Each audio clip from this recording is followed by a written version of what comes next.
Il se passe un truc fascinant dans le monde en ce moment en termes d'énergie. Chaque année, à la fin mars, pendant l'élément bois, il y a le nouvel an à Bali. Bali, elle est réputée pour son énergie. Et son nouvel an, les Balinais le fêtent à travers de rituels, de purification, de silence, de renouveau. Et c'est de ça qu'on va parler. De ces rituels qui nous connectent aux énergies et qui développent notre intuition. J'en avais parlé dans Comment écouter son corps. L'élément bois, c'est un élément qui est dans une saison où on se sent dynamisé et à cran. Où malgré le fait qu'on peut se reposer, on se sent toujours fatigué, on a envie de bouger, on n'arrive pas à se reposer, en tout cas à se ressourcer. C'est une saison où on peut se sentir facilement à cran, se sentir bloqué, chercher des réponses qu'on ne trouve pas. Et quand on a ce sentiment-là, c'est clairement qu'on a le besoin de se reconnecter à soi. Et je vais t'apporter un peu de ce que Bali m'a appris. À cette même saison, je me sentais clairement bloquée. J'allais mal, j'avais envie de bouger.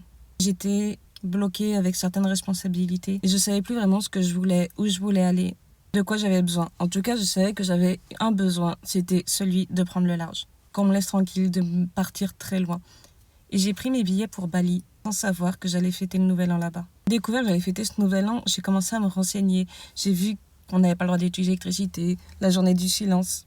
Et je me suis dit dans quoi je me suis embarquée. Et en fait, ce voyage, comme quoi tout était aligné, il m'a appris capacité à s'arrêter intentionnellement, à extérioriser pour trouver la paix et à créer du vide pour entendre quelque chose qui est un peu plus subtil, qu'on appelle l'intuition. Si tu veux une méthode de tips 1, tips 2 pour développer ton intuition, c'est pas vraiment un programme que je vais te donner, mais ça va être plutôt comment les Balinais me l'ont appris et comment tu peux adapter ton corps, comment tu peux adapter ta vie avec les rituels qu'ils ont mis en place pour ce nouvel an. Et comment on peut faire le parallèle ici, en Occident, avec ce qui se passe à des milliers de kilomètres de nous. Déjà, l'intuition, qu'est-ce que c'est ? Aujourd'hui, on va lui donner un peu ce côté mystique à l'intuition, en brûlant de la sauge, réservé aux personnes spirituelles qui portent des cristaux.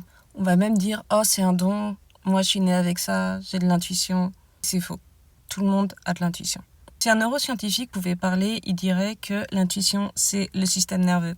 Le système nerveux, il traite des informations en masse, comme les sensations corporelles, l'environnement, sans passer par le filtre conscient du mental. C'est-à-dire que ton cerveau va savoir ce qui n'est pas formulé. Parce que clairement, on ne peut pas traiter toutes les informations qu'on prend. Par exemple, notre cerveau va enregistrer des milliers d'informations en même temps et il ne va en ressortir que ce qu'il juge nécessaire, qu'il va formuler. Mais tout ce qu'il ne va pas formuler, il va le traiter également.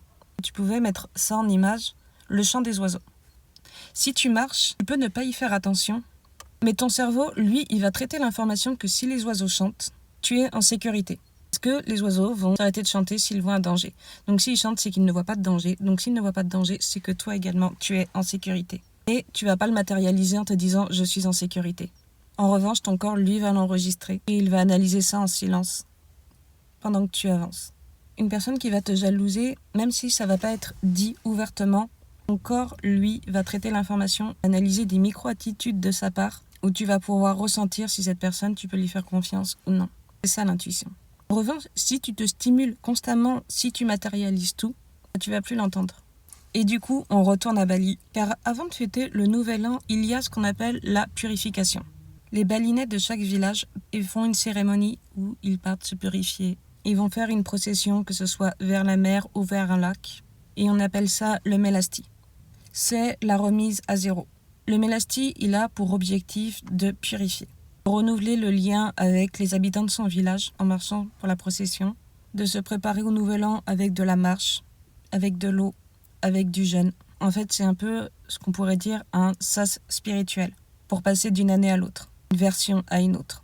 C'est un sas pour se préparer à passer à un autre niveau. Une fois que ce sas, il est passé, que les habitants se sont purifiés, il y a la veille du nouvel an, le Ogo Ogo.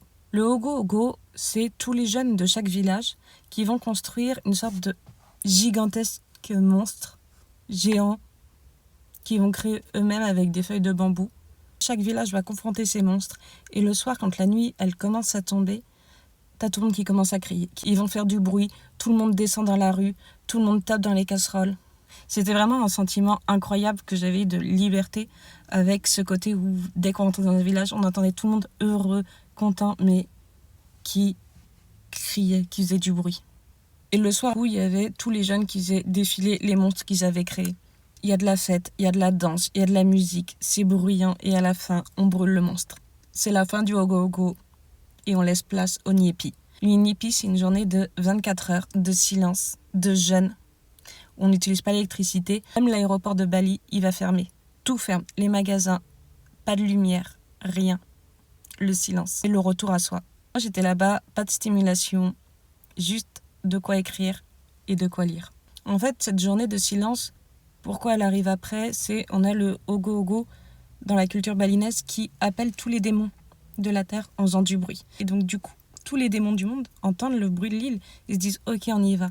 Et quand ils arrivent, c'est le jour du Niepi où là il y a un silence. Ils se disent ah ben en fait on s'est trompé, il n'y a personne sur cette île et ils repartent. À la fin de ces 24 heures de silence, il y a le Geni, si je prononce bien. C'est le retour à la vie. La vie, elle reprend son cours. À partir de là, c'est le début du renouveau. Et ce jour-là, on reprend tranquillement. Et clairement, alors que j'étais partie, j'étais dans un mauvais état d'esprit et qu'en plus je me disais « Oh là là, mais je vais passer une journée de mon voyage où je vais rien faire alors que je pars à l'autre bout du monde.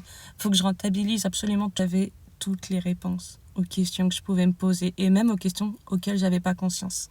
Et le jour de mon départ, on m'a offert de l'encens et un bracelet, le Tridatu. C'est mon lien avec l'île et on m'a expliqué qu'il devait se casser quand l'île aura fini son boulot avec moi.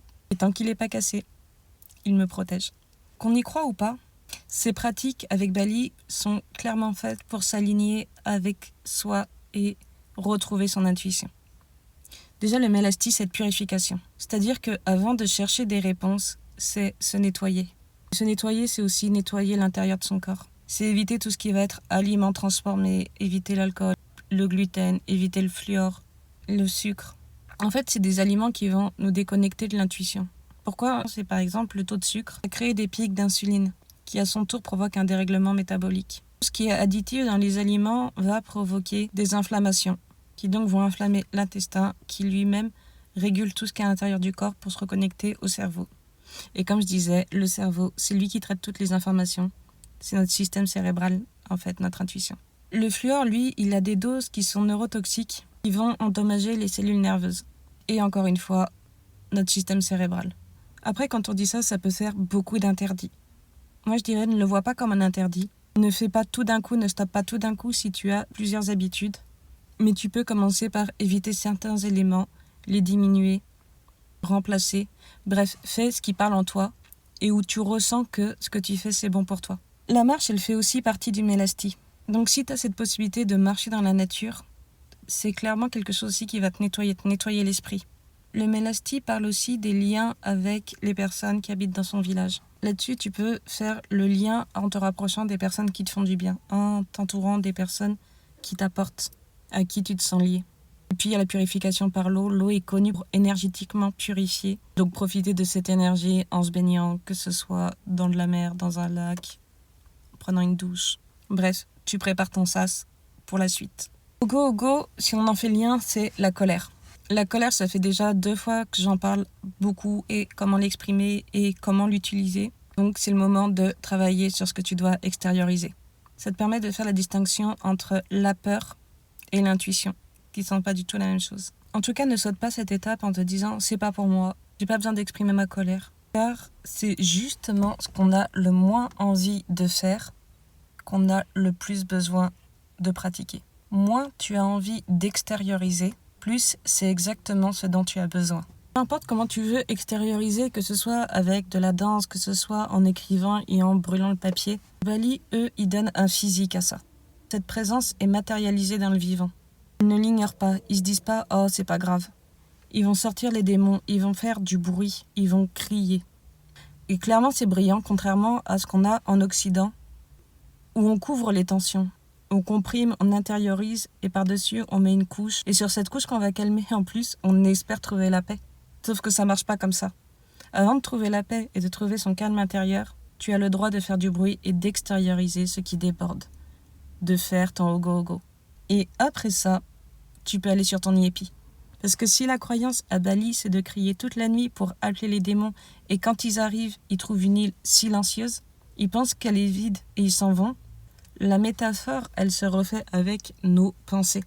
Avec la peur, avec cette petite voix dans la tête qui nourrit toutes nos réactions. Que ce soit en scrollant, que ce soit de la suractivité. Alors que le silence, il va calmer et il ne nourrit pas les peurs. Du coup, 24 heures, je l'accorde, c'est long. Mais les neuroscientifiques ont clairement observé que notre cortex s'active quand on fait rien. Là qu'il consolide ce qu'on a appris, qu'il établit les connexions avec toutes les informations qu'il a accumulées. Et on appelle ça l'illumination, la réponse qui arrive. On appelle ça l'intuition. Et ça, les études, elles ont prouvé que cette stimulation, cette réponse, cette illumination qu'on pouvait avoir, on pouvait l'avoir en 45 minutes. Tu veux développer ton intuition, passe 45 minutes sans te stimuler. Pas de téléphone, pas de musique, tu n'écoutes pas de podcast non plus, rien. C'est le temps qu'il te faut au mental pour te répondre.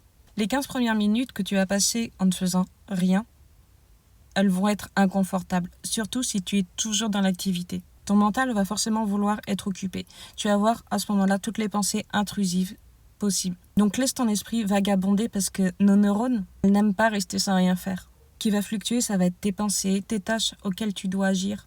Tu vas te dire, mais attends, mais je peux pas rester là, j'ai plein de choses à faire qu'il faut que je fasse. Je peux pas rester sans rien faire, je vais perdre du temps. Bref, laisse ces pensées se fatiguer toutes seules, à chercher à s'occuper. Parce qu'à un moment, elles vont commencer à lâcher. Et ça va être dans les dernières minutes que là, les informations nécessaires vont remonter. Que ce soit une image, que ce soit une évidence, une direction. En fait, ce que tu savais déjà, mais que tu n'avais pas eu le silence nécessaire pour entendre. Ton intuition. Et pour ce que tu as entendu, pour ce que tu as eu comme révélation, après tu as le génie pour prendre la direction. Ton génie peut être le matin, ou plutôt que de prendre ton téléphone tout de suite, tu prends un temps pour toi, pour te réveiller, pour voir ce que tu ressens, revoir de quoi tu as rêvé. Prends le moment pour être avec toi plutôt que de tout de suite scroller sur les réseaux. Pour finir, le corps, il parle. Donc si tu as besoin de réponses, tu penses à cette situation et écoute ton corps. Ton corps, il va soit se contracter, soit il va s'ouvrir. Il va te donner lui-même la réponse. Prends juste le temps pour l'écouter. Donc pour finir et pour développer son intuition, on peut avoir la purification. Que ce soit par l'alimentation, que ce soit par la connexion avec des personnes qui nous font du bien, que ce soit la purification avec l'eau. Il y a aussi le fait d'extérioriser sa colère, ses peurs. Il y a le silence pour s'écouter, le fait de se réveiller sans se stimuler, le fait de s'écouter, d'écouter son corps. Et si tu te connectes à toi, le monde va forcément réagir à ton énergie et se connecter à toi aussi. Bonne semaine.